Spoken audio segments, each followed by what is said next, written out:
आज ही Doubtnut app download करें। Doubtnut पर होगा अब आपके सभी मैथ्स, केमिस्ट्री, फिजिक्स और बायोलॉजी डाउट्स का सफाया। बस अपने क्वेश्चन की फोटो खींचो, उसे क्रॉप करो और तुरंत वीडियो सोल्यूशन पाओ। Download now.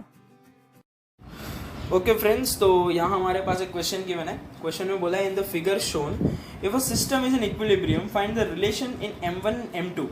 क्या बोला है? ये पूरा सिस्टम इक्विलिब्रियम में। हमसे पूछा है कि इन m1 और m2 के बीच में रिलेशन निकालो जब bar is just going to slide. ये जो बार है वो जस्ट स्लाइड होने वाला है और सेकेंड केस है box is just going to slide. Okay, देखो तो हम पहला केस लेते हैं। यहाँ पर हम पहला केस कंसीडर करते हैं। यहाँ पर हम पहला केस कंसीडर करते हैं। तो FBD तो दोनों के लिए बनाना ही है हमें, ठीक है। FBD बना लेते हैं पहले। पहला काम तो वही है, FBD बनाएंगे। तो देखो अगर बॉक्स के लिए FBD बनाएं, बॉक्स के लिए अगर FBD बनाए तो M1 इधर, ठीक है। इसके ऊपर नीचे वेट लग रहा है M1G, ठीक है। इसकी वजह से एक नॉर्मल लग रहा होगा इसको। ये जो रॉड इधर पड़ी है उसकी वजह से एक नॉर्मल लग रहा होगा इसको। कौन से डायरेक्शन में? इस डायरेक्शन में।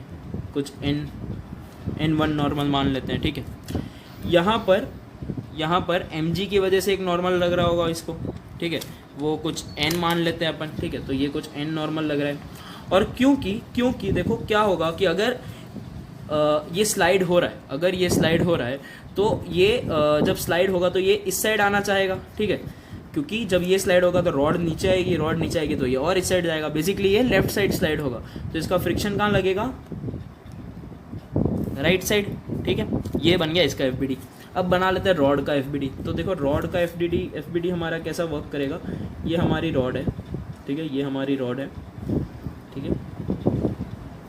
इसके ऊपर पहले तो इधर नॉर्मल लगेगा, ठीक है। इस डायरेक्शन में देखो, इस पे नॉर्मल इधर, इस डायरेक्शन में नॉर्मल। कितना? Same force N1।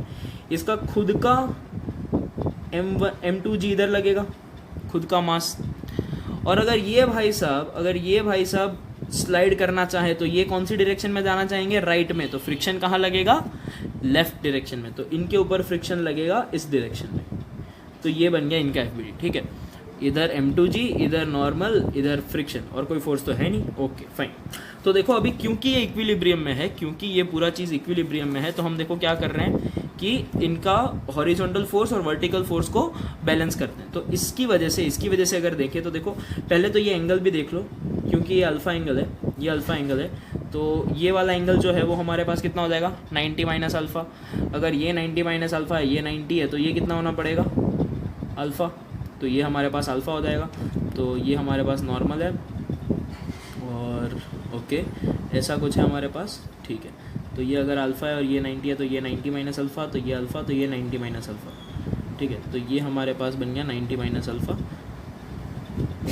और ये अल्फ़ा होगा, है ना? हाँ ठीक है। तो ये एंगल हमारे पास 90 माइनस अल्फ़ा है, मतलब हॉरिजॉन्टल से ये वाला एंगल 90 माइनस अल्फ़ा है। सेम इधर 90 माइनस अल्फ़ा है। तो देखो क्या होगा कि इसका अगर हम वर्टिकल और हॉरिजॉन्टल में फोर्स बैलेंस करें तो क्या आएगा? M1G नीचे प्लस N1 का एक कंपोनेंट नीचे। कौन सा कंपोनेंट नीचे? ये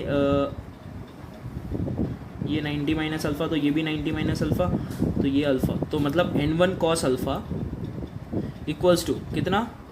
ये ऊपर N। ये पहला इक्वेशन, ठीक है। ये पहला इक्वेशन। दूसरा इक्वेशन क्या बनेगा हमारे पास? ये वाला N1, ये अल्फ़ा है, तो ये N1 साइन अल्फ़ा होगा। सॉरी, वेरी सॉरी, यहाँ पर थोड़ा मिस्टेक हो गया। ये साइन अल्फ़ा हो जाएगा, ठीक है। ये अल्फ़ा तो नहीं, ये 90 माइनस अल्फ़ा है ना, तो ये अल्फ़ा, तो ये सही था। सॉरी सही था। N1 cos alpha equals to N, और इधर जब लेंगे इसका हॉरिजॉन्टल कंपोनेंट तो ये 90 माइनस अल्फ़ा, मतलब N1 साइन अल्फ़ा हमारे पास हो जाएगा F के इक्वल, ठीक है। ये आ गया। अब ऐसे ही जब इस रॉड का लेंगे तो देखो क्या होगा। ये वाला जो कंपोनेंट होगा वो M1G के इक्वल M2G के इक्वल हो जाएगा, और हमारे पास जो ये वाला कंपोनेंट होगा हॉरिजॉन्टल, वो फ्रिक्शन के इक्वल हो जाएगा, ठीक है। और इसका फ्रिक्शन हम F1 ले लेते हैं, इसका F2 ले लेते हैं, क्योंकि दोनों के म्यू जो हैं वो भी अलग हैं। μ1 μ2 दिए हुए हैं, ठीक है। तो इधर से देखो क्या आएगा? N1 of cos alpha, N1 of cos alpha. और हाँ इधर FBD में इधर भी एक नॉर्मल लगेगा ना, ये तो रह गया। ये N2 नॉर्मल लगेगा इधर ग्राउंड की वजह से, इधर एक N2 नॉर्मल लगेगा, ठीक है। ये तो रह गया था। ये N2 नॉर्मल भी लगेगा। तो इसका जो हम देखेंगे तो देखो N1 cos अल्फ़ा ऊपर, N2 ऊपर और M2G नीचे, तो N2 cos alpha plus N2 is equals to M2G। ये हमारे पास तीसरी इक्वेशन बन गई। और चौथी इक्वेशन क्या बनेगी, इसका ये कंपोनेंट वो फ्रिक्शन के इक्वल होगा, that is F2 is equals to N1 of sine alpha. ये हमारे पास चौथी इक्वेशन बन गई। तो ये 4 इक्वेशन हमारे पास बन गई, ठीक है।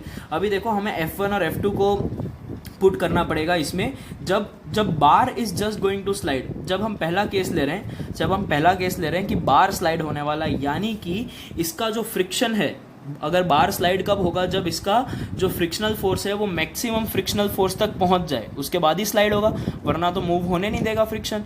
तो बेसिकली हमें F2 को क्या लिखना है, mu times n, mu times normal. तो हमारे पास जो F2 हो जाएगा यहाँ पर, वो हो जाएगा पहले केस के लिए F2 हो जाएगा म्यू टू टाइम्स n, और यहाँ से n2 कितना है, mu two n2 that is mu two times n2 हो जाएगा M2G minus N1 cos alpha.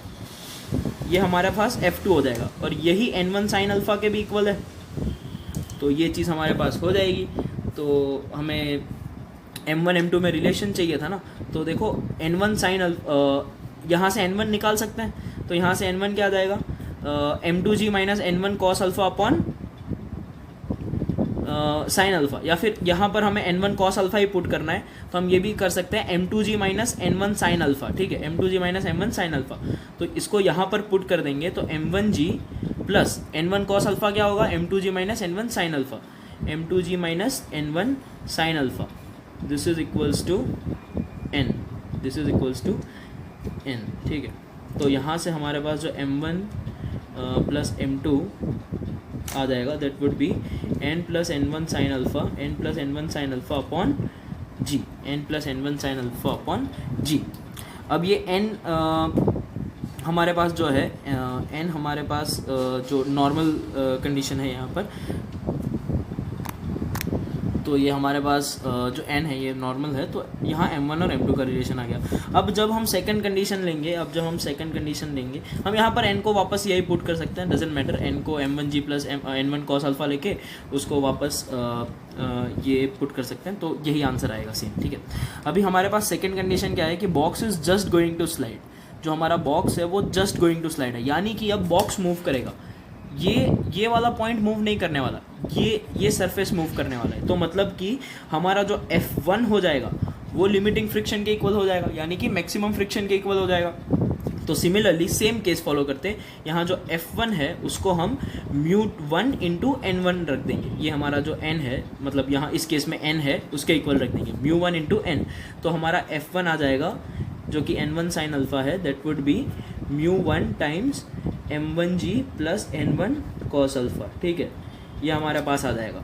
तो यहाँ से N1 sine alpha is μ1 into M1G plus N1 sine alpha, और ये इक्वेशंस में हमें क्या चाहिए, N1 cos अल्फ़ा। अगर N1 cos अल्फ़ा चाहिए तो N1 cos अल्फ़ा आ जाएगा μ1 M1G minus N1 sine alpha. शायद यहाँ पर हम म्यू भूल गए हैं, आई गेस यहाँ पर म्यू लिखना भूल गए हैं, ओ यस, यहाँ पर म्यू आएगा μ2 M2, और यहाँ पर भी μ2 आएगा, वेरी सॉरी, यहाँ पर μ2 लिखना हम भूल गए थे।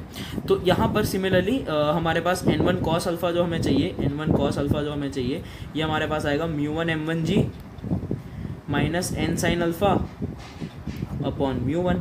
और अब इस चीज़ को अगर यहाँ डाल देंगे, इस चीज़ को यहाँ रिप्लेस कर देंगे, तो देखो क्या आ जाएगा हमारे पास M2G, हमारे पास यहाँ से आ जाएगा M2G minus μ1 M1G minus N sine alpha upon μ1 would be equals to N2,